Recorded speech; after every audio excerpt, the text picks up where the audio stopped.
นำขิงในนั้นมีพันหลีดังนำตั้งหลายในสิตาเกวหนามันอ่ำแมนจอมกวนอันมีดังเปลี่ยนเสื้อในคานอ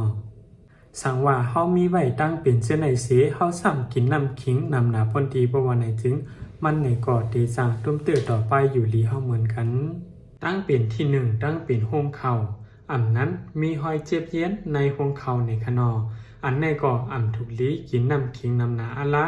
สังว่ากินข้าวกว่าเย้าย้อนเพราะว่าขิงในมันมีถาดไม้แหละมันเตจังเฮ็ดให้หอยเจ็บเย็นเจนั่นนานหายนานแค้นหรือสินั่นยังเตจังเฮ็ดให้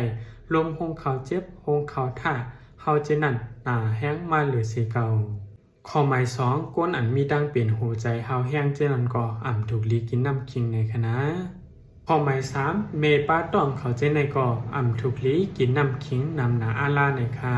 สังว่ากินอิดออดด้วยเดมันก็ตีปิ้นพอนดีดอนดัดดูเก่าอยู่ข้างนอก